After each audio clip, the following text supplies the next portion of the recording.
much. March 19th, 2019. Please pray with me. Precious Father, we just thank you for this beautiful day in Columbia County. First, I just thank you for the women who are downrange serving our country. Thank you for the women out on the streets patrolling with the Sheriff's Department, the Fire Department, and the first responders taking care of us. We're truly blessed by those folks. Pray that you be with us and guide the thoughts and the discussions need to be had. In Christ's name, amen. Please stand for the pledge. Pledge allegiance to the flag of the United States of America, the republic for which it stands, one nation, God, indivisible, justice for all.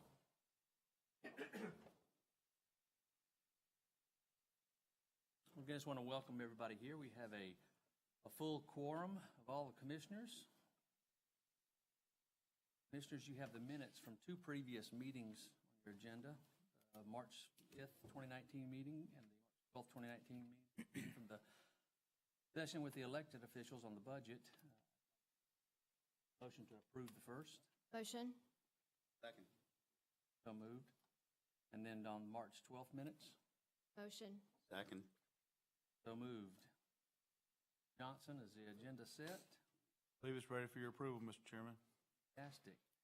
I just want to welcome everybody here and thankful that folks have come out to engage local government. Welcome. So some of these folks I know very personally, so this ought to be really interesting. We have and I mentioned a full quorum, but we do have some special guests with us tonight, and there's some youth here from Youth Leadership. I know you're in there. There's supposedly 3 of you. If you could stand up and give us your name and tell us what school you go to.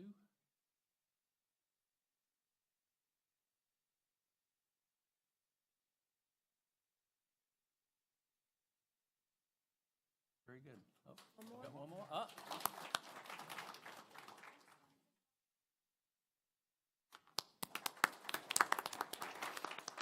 Well, we're glad you're here, and probably a really good meeting to attend to learn something. So I'm going to go straight down into special recognition. We have the Employee of the Month. I'm going to ask Commissioner Allen to step forward and handle that, please. Sir.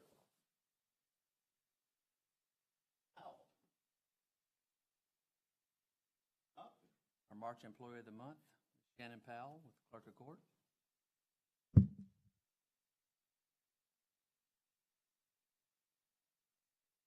Yes.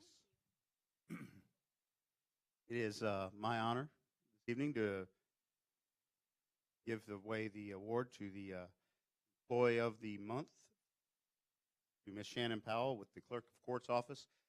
Shannon will receive, as one of several of the fantastic benefits that come with this award, 8 hours off pay and $100 check. And of course, taxes are deducted from that. In the description that she was, when she was nominated by Ms. Cindy Mason, our Clerk of Court, she mentioned that Shannon helped handle a recent accounting conversion, was the point person for that, and having just participated in an audit committee reports that the commission had last week, I know that was quite an undertaking, and I appreciate you sticking with that. And in the midst of that, you had an annual audit you had to deal with. So that was dedication, and that's the kind of people that we have all through the county and in all of our departments. I appreciate that hard work, and I know a lot of that goes on behind the scenes that maybe the people of the citizens of the county don't see everything that goes in behind the clerk's court and how important all that work is. But I mean, they keep all of your land records. We have books going back to the 1800s that are stored, which are actually very interesting to look at if you ever want a chance to, especially the whiskey licenses. Personal interest of mine. But yes, they do a yeoman's job at the clerk's office. And I also saw here on a personal note, I wanted to say about Shannon, I understand you are recently engaged. Wow. So congratulations. And Congratulations. you're also the mother of a recent Georgia graduate. Congratulations again. And you're about to have a Davidson graduate. Fantastic. Well, congratulations for everything, Shannon, for all those reasons, and for being our Employee of the Month. Thank you very much. Would you like to say something else? really quick, I just wanted to say about Shannon. Shannon is the epitome of a model employee. Unmatched work ethic, amazing attitude, amazing person. She does everything that she's asked to do when she's asked to do it. No grumbling, no complaining, and to 150%. And she represents your county extremely well, always with that cute little. So thank you, Shannon.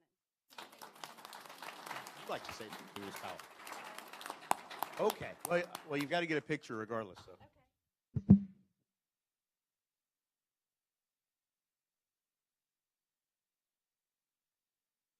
Amen. Congratulations. A little inside information. Commissioner Allen graduated from Davidson and UGA, so therefore has a conflict of interest. We have another presentation. I'm going to ask Commissioner Galius to give a check to iCare. So go down and take care of that.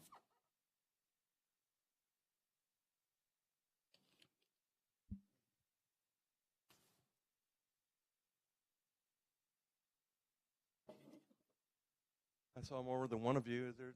You have one young lady still there? Please, all of you, come up. Give me your names, please. Ginger Emerson. Brian Marshall. Blackburn. And if you want to feel better about yourself, stop by and talk to these people about what they do. Treasured work. They help young women who have endured what most of us would find unthinkable. And I wasn't a cornhole fan, but evidently these are the proceeds of the tournament, and I may take it up now. And please stop by and see these people. They do measurable work for young ladies, and unfortunately the work never stops. If you're not familiar with our website, I looked at it a while back, and Columbia County actually invests in a trafficking hotline. So that to me is money well spent. You have anything to say? Anybody? We are so incredibly grateful that we live in a county that cares about this type of horrific abuse, to serve those who have already been abused, and also to help further children from being taken into something like this. We live in an age that I didn't grow up in. Probably many in the room did not grow up in, so the dangers are a little different now.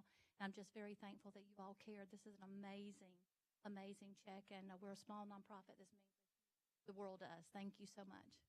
You're very welcome. I'm sorry, check with the old guy.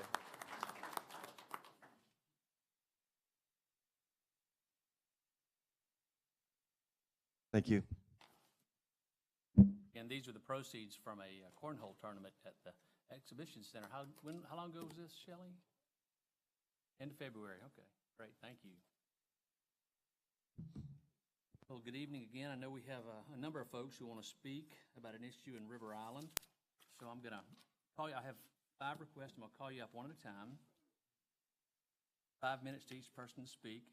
The only request we have is that you don't cover the same thing over and over and over. So we would, when I call you up, the first person, just your name and your address for the record. Mr. Reese Bridges. I believe you want to bring your board over. Good evening. Evening. Just your name and address for the record, please, sir. Yeah, my name is Reese Bridges, and I live at 820 Kestrel Drive in Evans, Georgia. I've been a resident of Columbia County for the last 32 years and seen tremendous growth in the county. And I'd like to thank the Board of Commissioners for all their work to make Columbia County a great place to live. I really mean that. We love living in Columbia County. And thank you for giving me the opportunity to present a petition signed by 320 Columbia County residents from the surrounding communities on Blackstone Camp Road, including Carriage Hills, Blackstone, Stallings Island, River Island, and Stallings Middle School. And to the Board of Commissioners, we'd like to make this request. 1, to deny the proposed request to build rental multifamily apartments on Blackstone Camp Road, and 2, to request the developer to consider rezoning the plan unit development parcels 6 and 10 to single-family residential consistent with the overall Columbia County Growth Management Plan, Vision 2035, and conduct all impact studies associated with updating the PUD. I would like to ask those in the audience showing their support for this petition to please stand.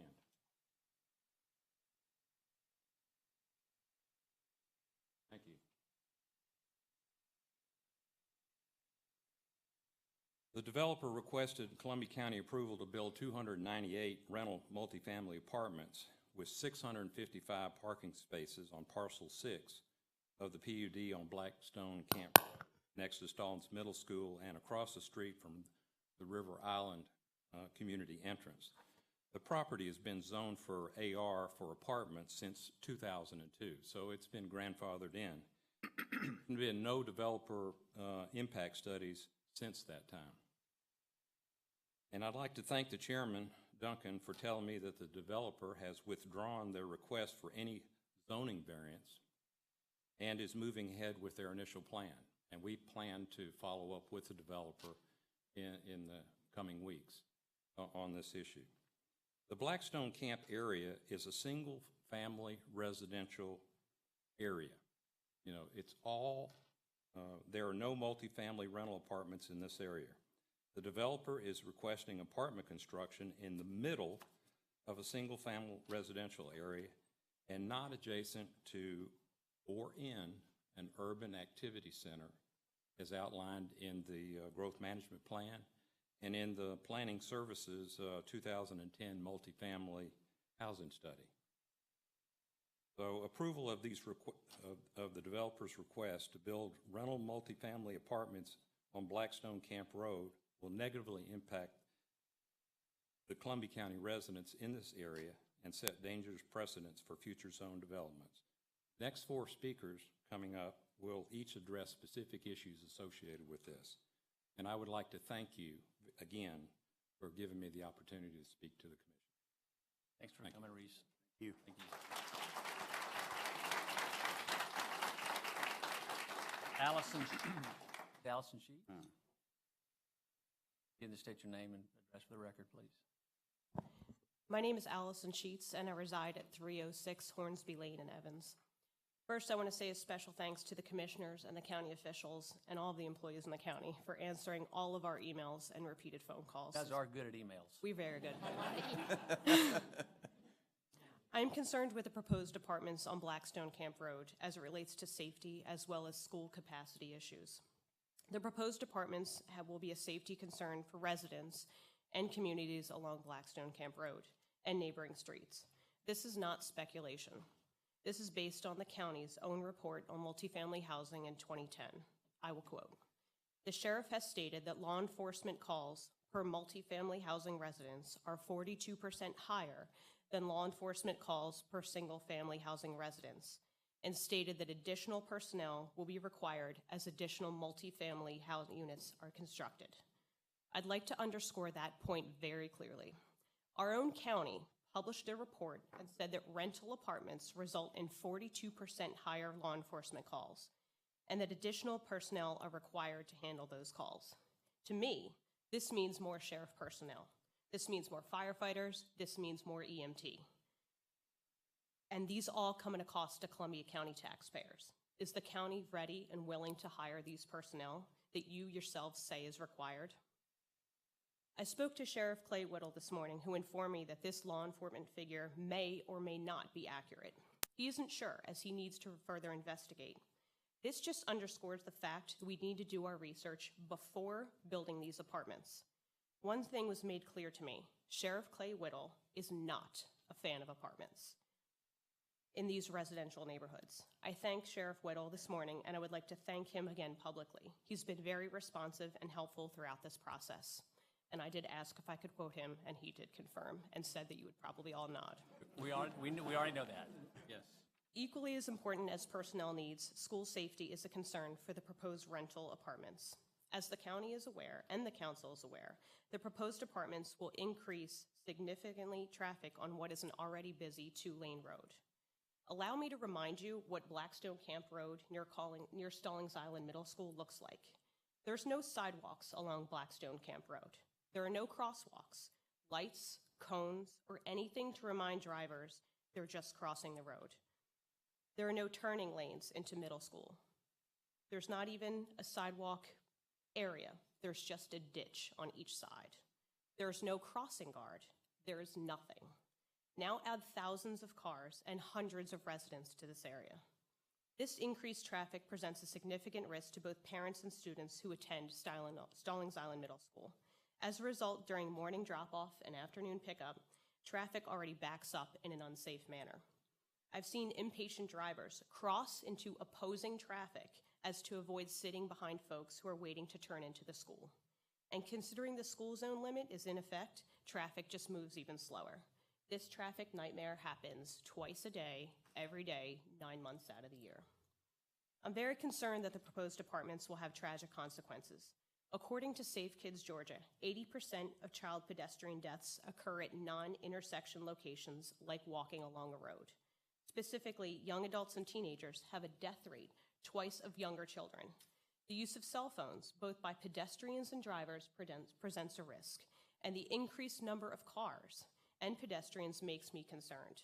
I know we have all seen middle school students completely unaware of the world around them as they text on their phone, that last-minute ditch to talk to their friends before going into school.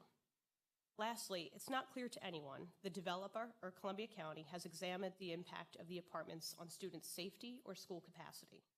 Stallings Island Middle School wasn't even built at this original time in 2002. Will the apartments stretch Stallings Island Middle School beyond class sizes? There's ample data that larger classes present safety risks to students and teachers. There's also the issue of proximity to the apartments. Has the Board of Education been consulted on this proposal? It's my understanding that Lakeside High School enrollment numbers are already high. Where will these students go to school? Are our schools going to use school trailers to handle the capacity issues? We need to do this research now and not later.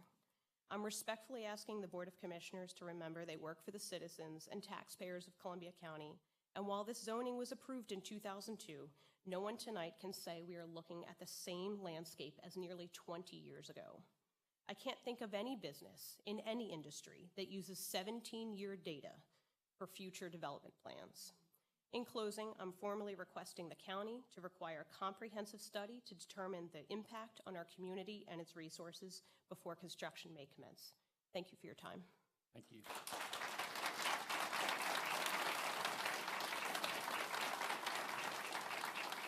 Kepler Davis. Kepler Davis.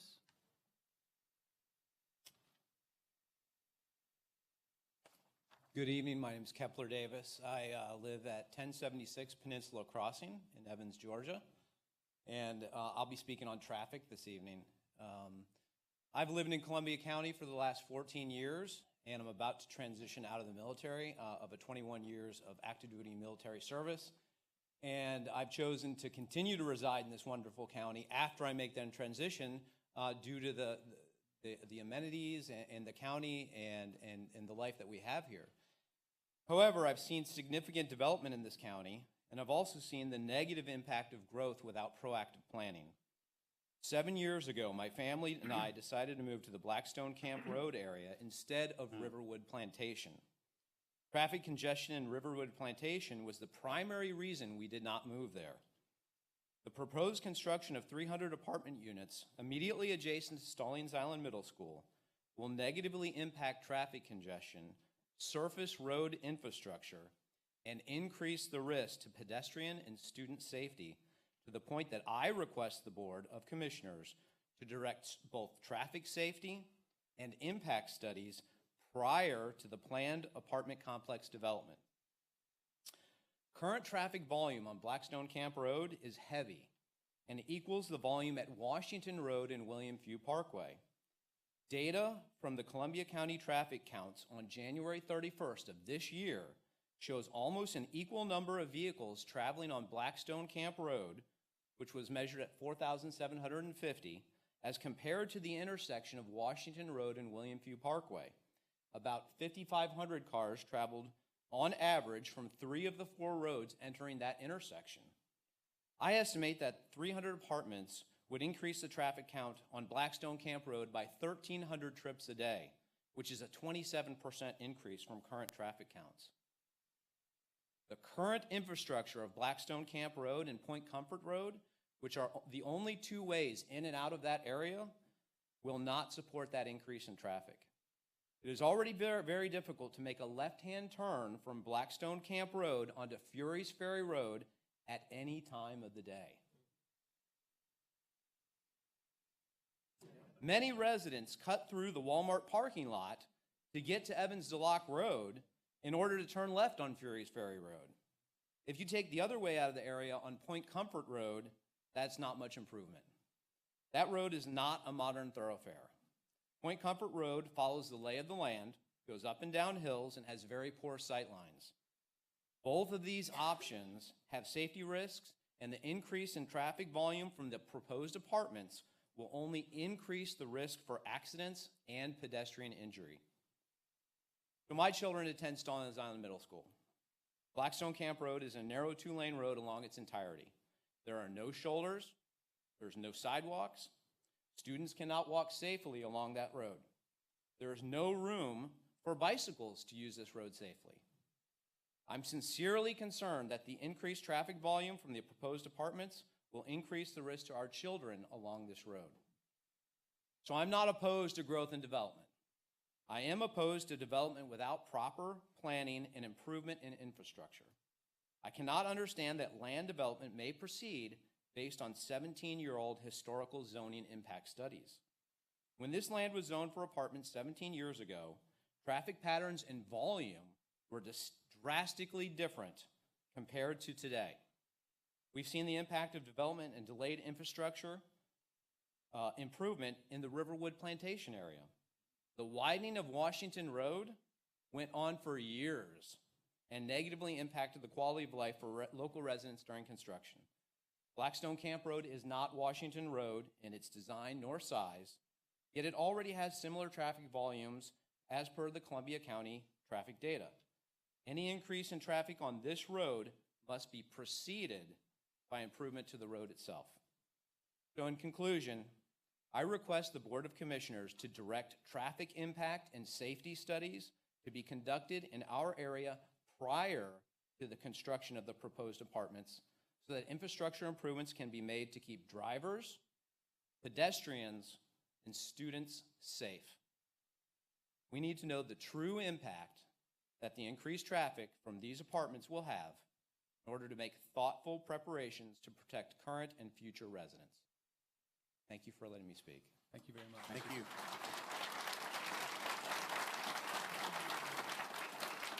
Mr. Richard Williams. Richard Williams.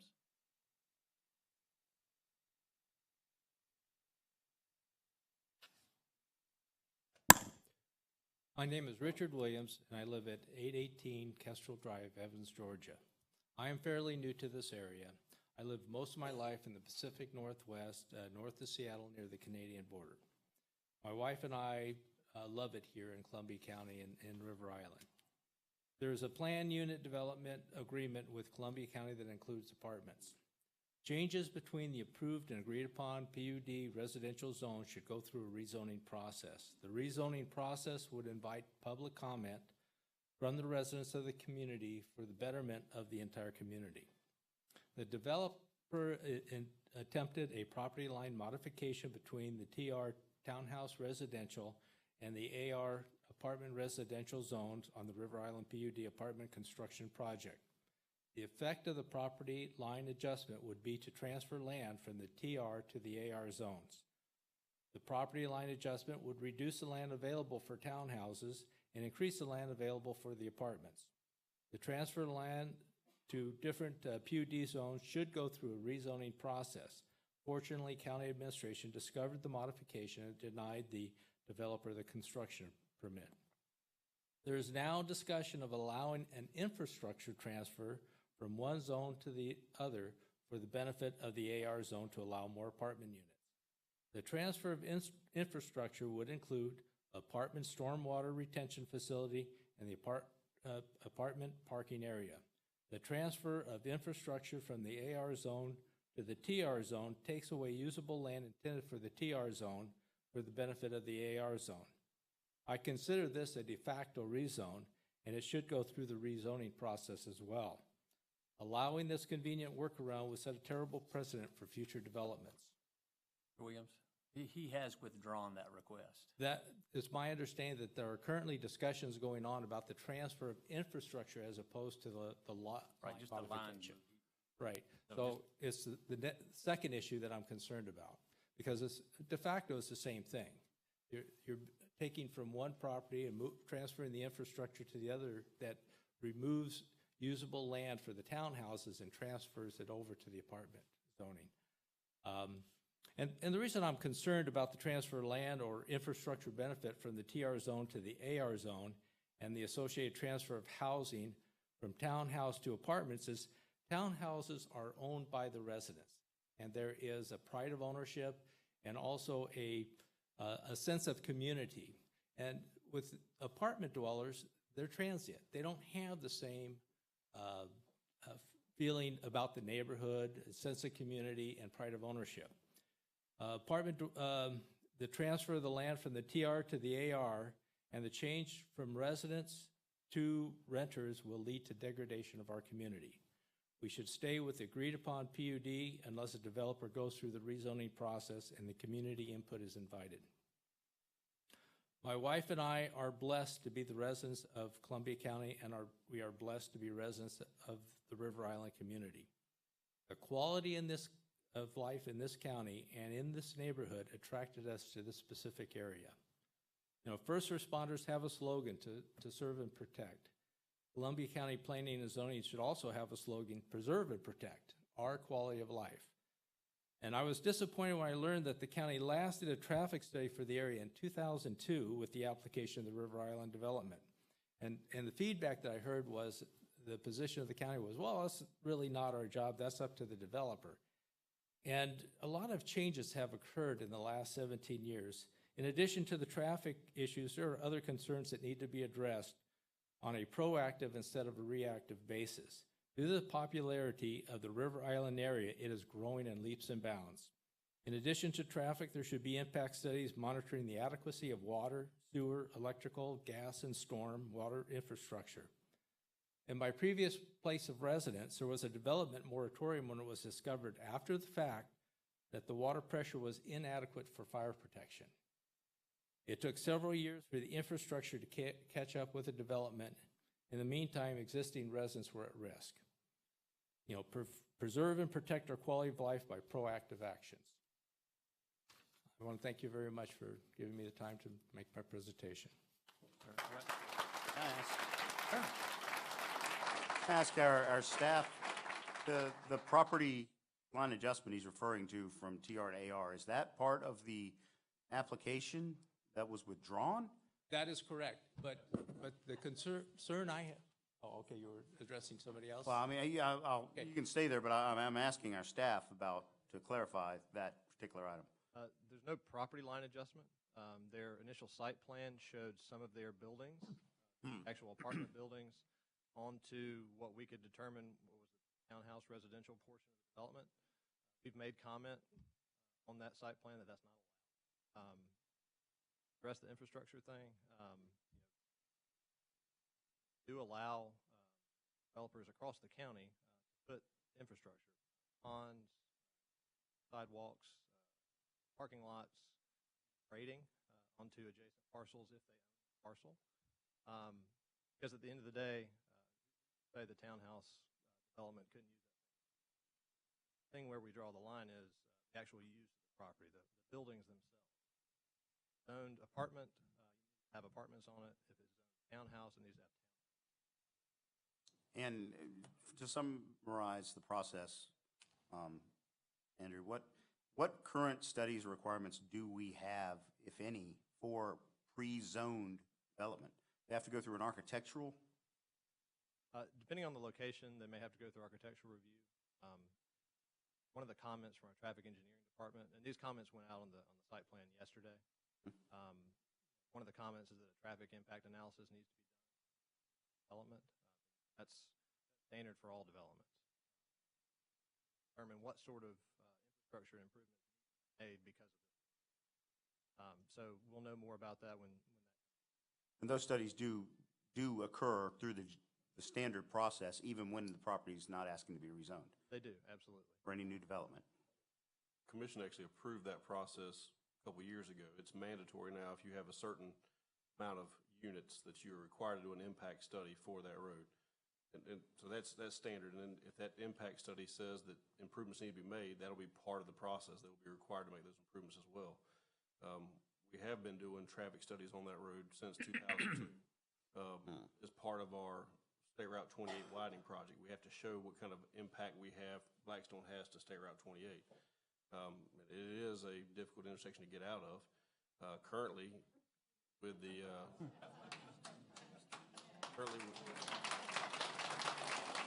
If you're going to tell a joke, you got to let everybody hear it. You got to speak up. with our current traffic counts, we've actually tried to get a signal for that. It does not meet the warrants that GDOT requires to put a signal in. One of our processes we're going through with this developer is taking his traffic impact study and putting that on top of our study. And if that makes us meet the warrants for a signal, have him participate in the cost of the signal to get a signal at that location as well. So we are, from the staff level, we're all over this development, making sure that if it goes through, it follows our rules and our procedures. Thank you. Mr. Schlachter, in terms of the Furious Ferry widening project, how would that interface with this particular set of roadways that people are talking about? It's Blackstone Camp intersects with State Route 28. Currently, it's a two-lane. Blackstone's got an island in the middle of it that people love to hit. We'll hope to remedy that situation. Right now, it's going to be just like it is now, except it'll have 4 lanes on Furious Ferry, an open median that they have to cross. The signal will be tremendously needed in that area. Unfortunately, we don't meet GDOT's warrants.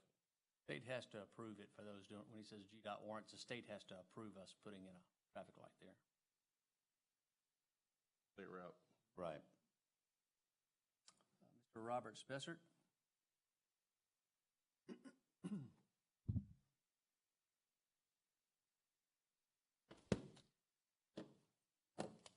Good afternoon. Afternoon. My name is Robert Spessert, live at 907 Kestrel, River Island subdivision. I'm here as an individual. Disclaimer, I'm a Department of the Army civilian. What I say doesn't represent anything in the U.S. government, the Army, or anything like that. I'm here as an individual. Thank you for the opportunity to speak. First, you get the bottom line up front. Consistent with Columbia County's Vision 2035, particularly that you emphasize to balance future development and that preserves rural areas, protect existing single-family neighborhoods, and create activity centers specifically for apartments and townhomes. That's located on page 14. I request that the Board of Commissioners deny the commencement of construction or alternatively delay the commencement until the planners and the board can analyze and review new studies that reflect accurate and current information, specifically environmental studies. All right, those would be the adverse consequences to any type of land and aquatic life, wetlands, stream and river flows and banks, light and noise pollution, particularly the light noise pollution to the impact on the residents or the students at the school, all right, while that's going on. In addition, plus rain and stormwater runoff, all right, which might impact not only the school, but the surrounding neighborhoods and Blackstone Road. And all I have to say with that is 4 words: Willow Lake and Jones Creek, right? And the adverse impacts of the runoff on those neighborhoods and the litigation that's a consequence of that. First, permit me to thank the developer, all right, who gave a conservation easement to the Central Savannah River Trust back in 2019, okay, to protect those banks. Plus, they're earlier working with you, the county, to avoid the necessity to condemn the land for Stallings Middle School, all right? So there's some good faith there.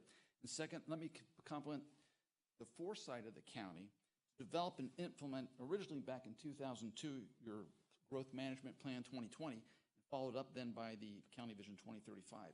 And that 2035 plan emphasized a lot of specific environmental concerns, all right?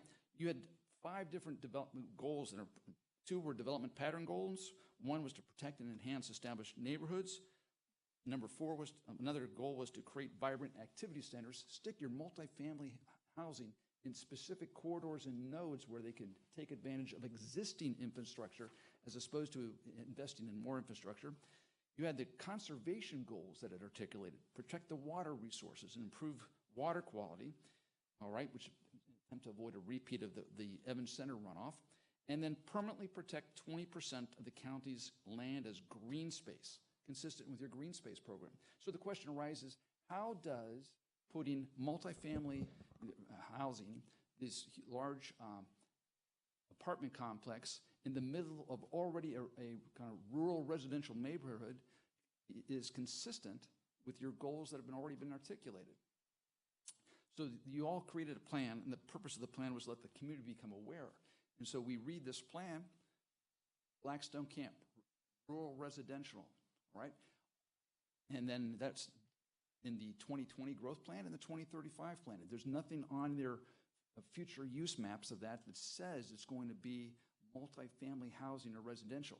Now, I understand there's been a grandfather clause of the use back to 2002, but already we've articulated safety concerns, traffic concerns, but you also need to look at the environmental concerns, not just to the wildlife there, but also the storm and sewer water runoff, and how all that might adversely impact the various different neighborhoods surrounding there, either downhill to Carriage Hills, Comfort Road, across the street onto Blackstone Road, maybe flooding that road and impairing things. So what I would request that you all do is, one, do not initially deny the request. Two, mandate some current environmental studies that take a look at the adverse impact, noise pollution, light pollution, and water runoff, so that you can then adhere to the goals 2035 to protect existing residential neighborhoods and also protect the green space. Thank you. Thank you.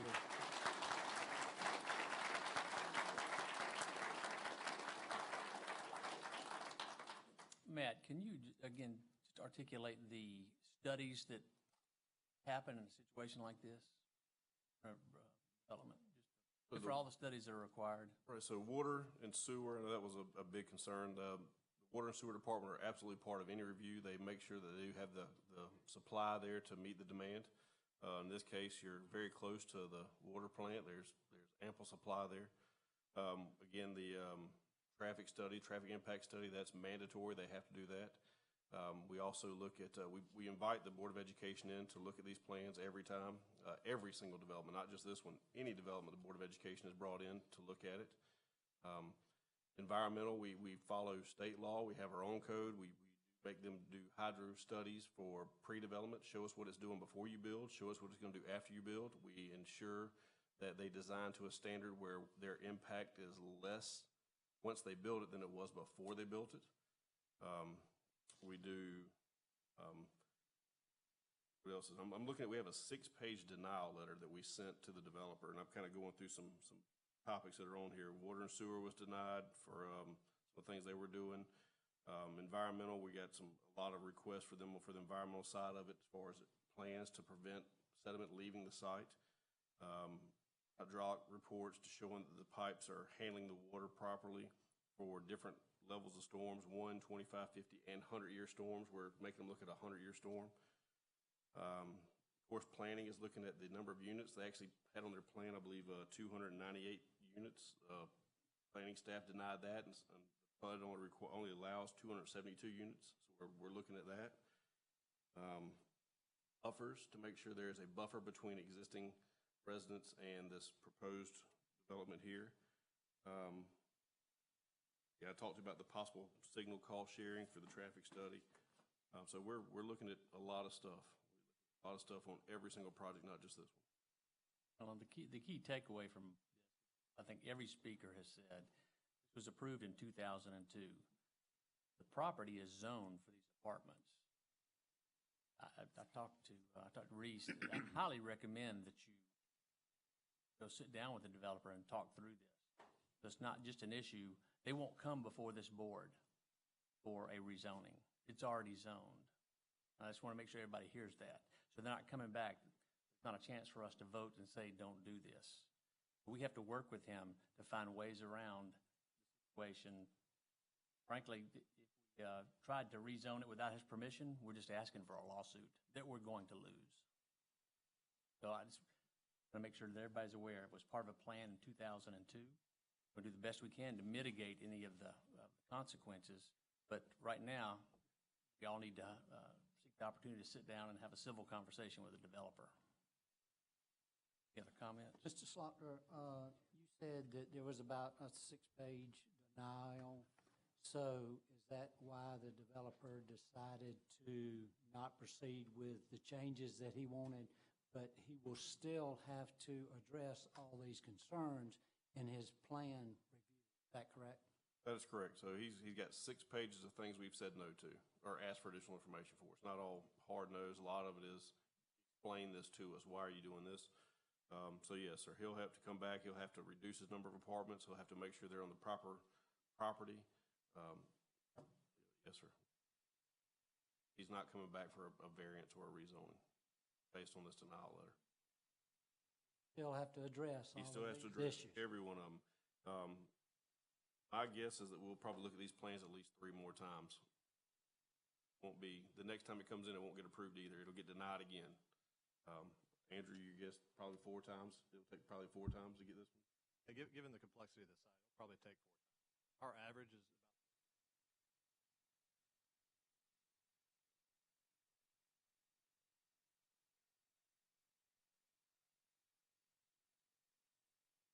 I just had a comment. Ms. Sheets spoke about safety and school capacity.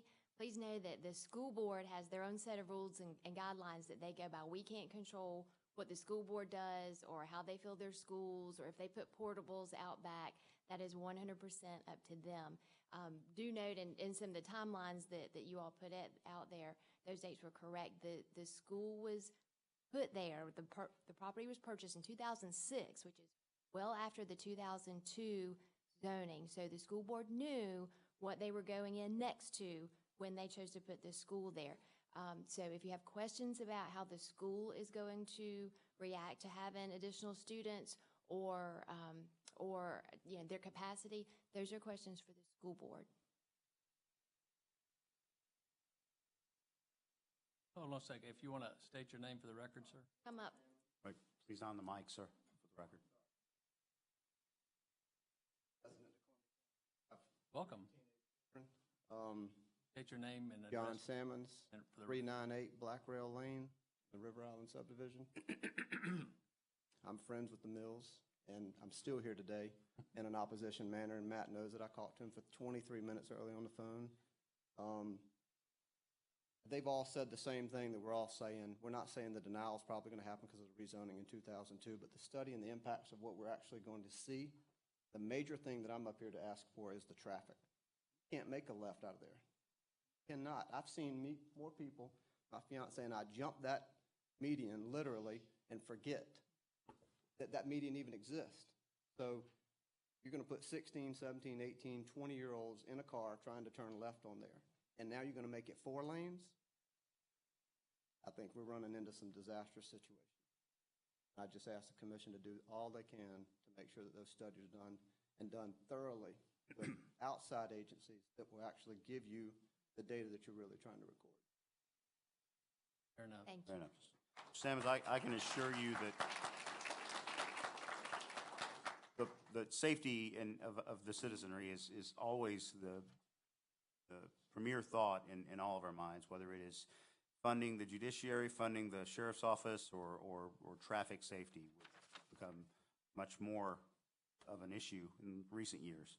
But we have some of the very best people in the state, in the region, and I'm not exaggerating that. That is a fact. They teach the classes to most of the other people in the state of Georgia and around the country, actually, in regards to our safety engineering, our traffic engineering, and they do a yeoman's job at it, and they're very good. And we are doing everything we as a body can possibly do to make sure that as the Furious Ferry Road project proceeds, we are trying to make it a more navigable area for all the citizens. And just please know that that is a premier issue in our thoughts. Reese, did you have one more comment? Last comment? Yeah. This is the request map, just for your reference, with the additional, the new property line that was requested, to fit in the number of apartments, which was turned down because the apartments are actually located on property that's zoned for.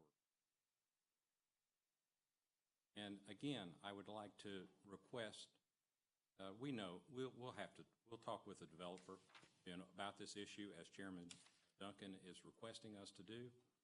But we were going out on a limb because we know this is 17 years old zoning, and it really doesn't fit within the growth management plan for Columbia County to put apartments right in the smack middle of a residential section. It just doesn't make sense. But it's old and it's grandfathered in, and I understand that from a commission standpoint that you can't require the developer to do otherwise.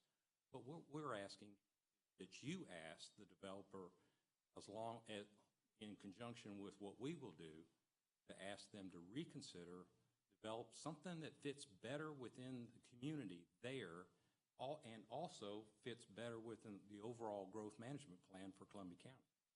That's what we're really requesting, and that's what's in the petition to your county clerk. So, thank you very much. Thanks, sir.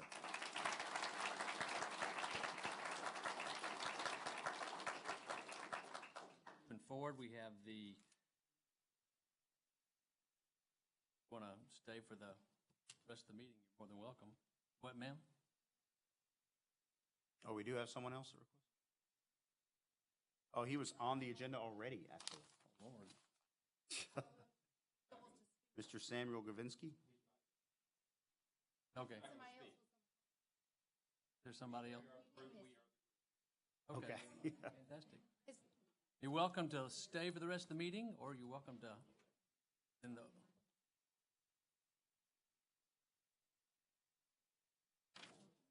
Riveting stuff, I would stay. About to get good.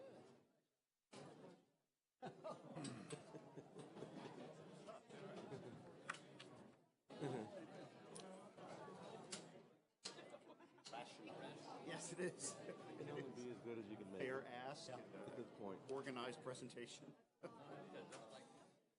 You know, I was looking at the, That was good. That's true. I mean, these were engineers. It does matter, yes. GIS guys. I didn't even. Yeah, It matters.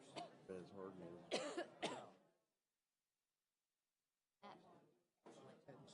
On that plaque, right? All that in. I was taking notes while they were Good. Did they have to bring their own easels? We didn't supply them an easel.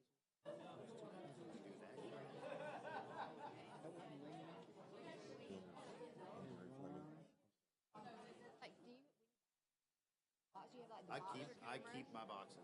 I do. It's almost as bad as Blackstone Camp Road. You bought a camera. Almost as bad as I Blackstone keep Camp Road boxes trying to get out of attic here. for things that I forgot. The TV came in a box. Yeah. Let's say the Yeah. box. I keep boxes. Yes, sir. Yeah. 12 years. That was probably the best presentation we've ever seen at commission level. No. Yeah, the organization of it. The Thank you. facts. Oh, very good. Yeah.